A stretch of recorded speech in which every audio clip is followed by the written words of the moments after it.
afternoon, second graders. It's Mr. Sargent here with your day number 56 recap video for ELA and for science. Now today we search for the mystery of where's Mr. Sargent's glasses, because for some reason I cannot find them anywhere. So maybe you guys can help me out later. Today in ELA, we're going to be focusing on, once again, context clues as well as text features. We're going to be looking at those subheadings. We're going to be looking at those bold words. We're going to be looking at those captions today. And we get to talk about one of my favorite presidents of all time, Abraham Lincoln. All right?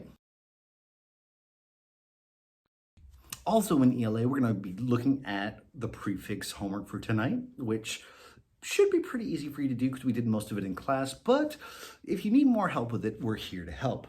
All right, now in science today, we're going to be talking about structures once again and planning our structure for tomorrow. As you know, tomorrow is Family Fun Friday experiments. All right, and I couldn't be more excited. So stay tuned. Now, why didn't you tell me that they were on my head? I'll let this one go this time. All right, so in ELA today, now that I can see, we focused on Abraham Lincoln, who is one of the greatest presidents that we have ever had. In a minute, you're going to see a video, just a quick video on certain facts about Abraham Lincoln that are just truly incredible. We know him from the $5 bill, but what we're going to be learning about today is more than just facts. We're going to be learning about how he grew up, because we're going to read the story, Abe Lincoln's Cabin. Now, as you know, we have been focusing on 3 text features all week. We've been focusing on subheading, captions, and bold words. Now, subheadings are like a little titles for that paragraph. They're going to tell us what we are reading. And the bold words, well, those are vocabulary words. Those are the important words that we need to know. Now, as far as captions, they help us understand the pictures a little bit better. So the first thing we're going to do is we're going to watch the quick video on facts about Abraham Lincoln.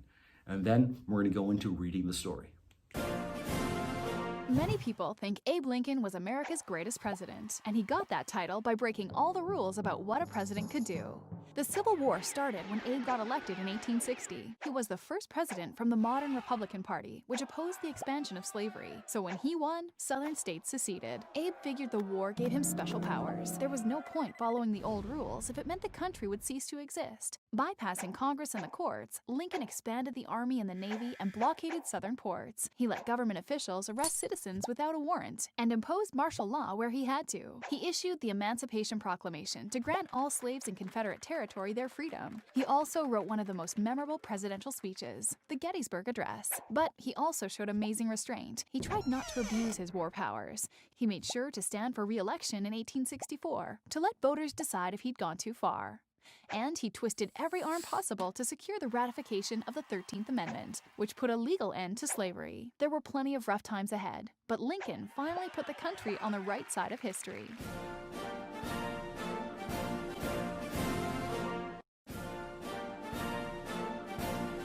Now, I found that so interesting because there were so many facts and information about Abraham Lincoln that were in that video that it inspired me to even read more about him. So if you're inspired too, go to Epic, search Abraham Lincoln, and you will find so many great books to read about him.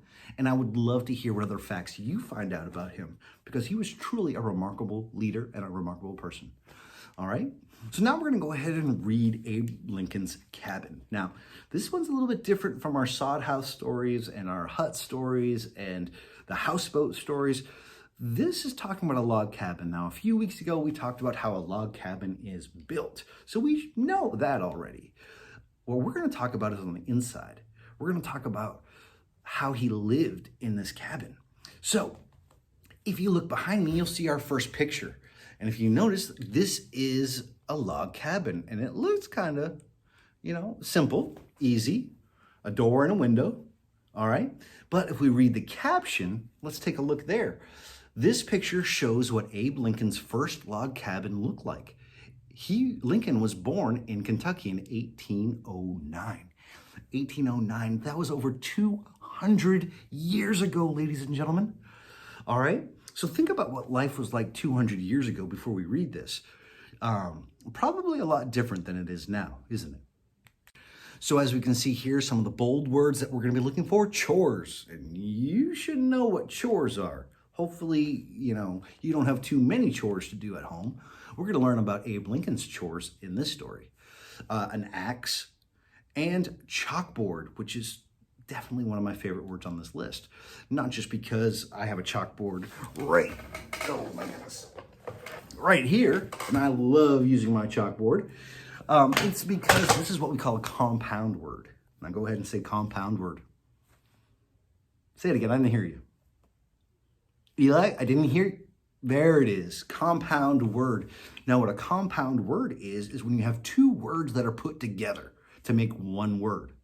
All right, we have chalk and we have board. You put that together, chalkboard. All right, so let's go ahead and read the first paragraph. Long ago, Abraham Lincoln was president of the United States. He was born in a small one-room log cabin. His family built it themselves. Let's go inside and see what it was like. Now we have our first, I'm not going to tell you what it is. I want to see if you can figure it out. Water bucket and axe. There we go. Water bucket and axe. Is this a subheading? Is it a caption? Or is it a bold word? I'll give you a second. If you said subheading, you are correct. So in this paragraph, or two paragraphs, we're going to be learning about water bucket and axe.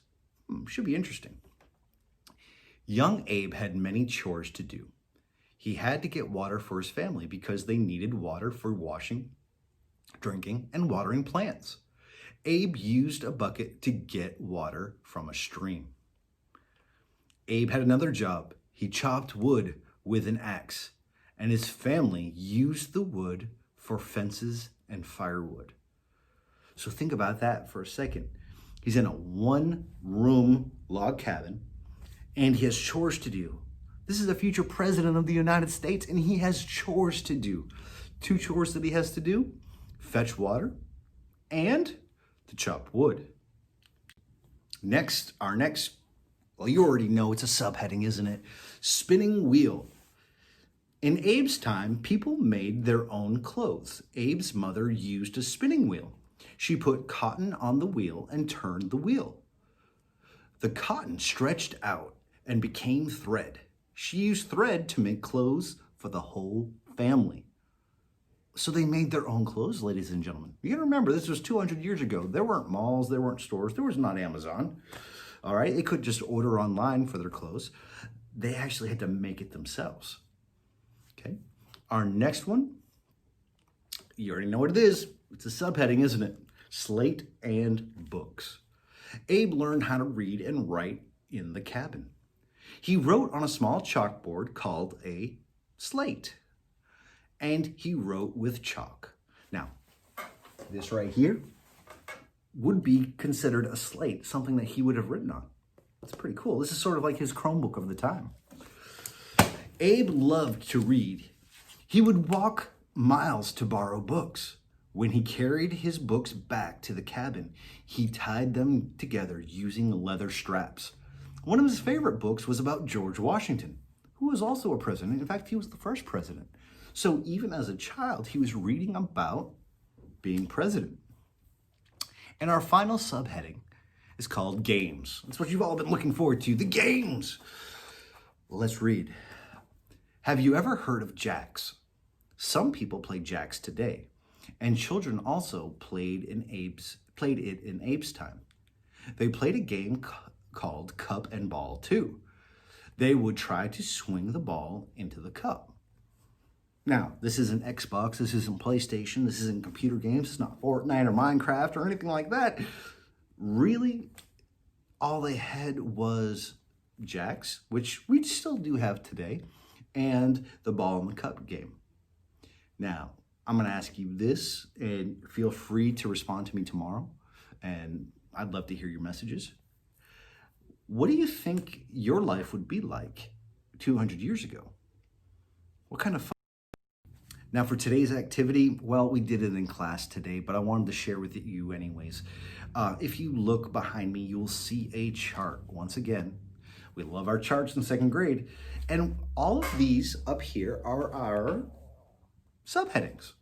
So what we want to do is find facts in each paragraph that we can put in the subheadings. Now, instead of going through all the answers and things like that, what I'd love for you to do is create your own chart. Go back in this video, reread the story, rewatch the story with us. Once again, there's some prefixes again. The meaning do it again. Very good. And then what facts did you learn about water bucket and axe, spinning wheel, slate and books, and games? What information would you put in? And I would love to hear your answers. For homework tonight, we have this activity on prefixes. Now, here's the trick here. With all of these prefixes, it's important to know that each prefix has a different meaning. Now, some may mean the same thing, but for this activity, the root word is great, but what I'm looking for is the meaning of the prefix. So if you take a look at the first word is unlucky. Now, if we look at that, our prefix is very good. It's un. And well, what does un mean? It means not. So the person is not lucky. So all you have to write is not. You don't have to tell me the meaning of the whole word yet. We will be doing that in the future.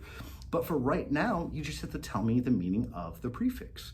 So go through this list and you'll see we have a number of words and some prefixes that we haven't seen yet. Give it a try. And even if we're wrong, you know what? We're trying and we're learning. All right? So I look forward to seeing your answers. It's due tomorrow and I cannot wait to see it.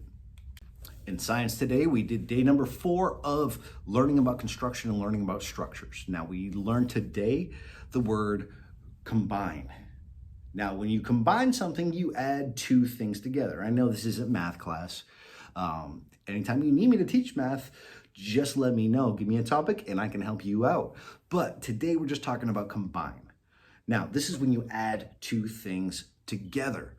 Now, when we add 2 things together, well, we get a different combination. We get a different mixture to think of some of the experiments that we've done in the past. But when you're thinking about a house, you're thinking about, I don't just use one material to build a house. You know, just using wood or lumber isn't going to build a house. You need nails, you need concrete, you need bricks, you need all of these other things combining together to make a house. And then you have a house, all right? But if you're dealing with a structural engineer, which as we learned earlier this week, it's important to understand how all of these materials together combine to make a house, all right? Now, tomorrow in Family Fun Friday Experiment Extravaganza, we are going to test and experiment how to build a structure using multiple materials. Now, last week you built a house using one material. Some of you use popsicle sticks, some of you use Legos. But tomorrow we're gonna be using 2 specific materials. Now we're gonna be using toothpicks for our support, but we're gonna use what I call candy concrete for our connectors. Now those are mini marshmallows, all right? So what we're gonna be doing tomorrow is testing out whether or not we can build a structure using marshmallows and toothpicks, seeing if we can combine those 2 materials together to create a structure, all right? So I look forward to seeing all of you that are participating tomorrow, and I definitely look forward to seeing your structures. Now that's it for day number 56. Ladies and gentlemen, I know it was a long day today. Hopefully you're out there getting some rest, you're relaxing right now, getting ready to probably turn in a little bit of homework. But ladies and gentlemen, just know I am so proud to have you in my class. Keep up the great work, and I cannot wait to see what tomorrow brings for us. So until then, I hope you have a great, great night.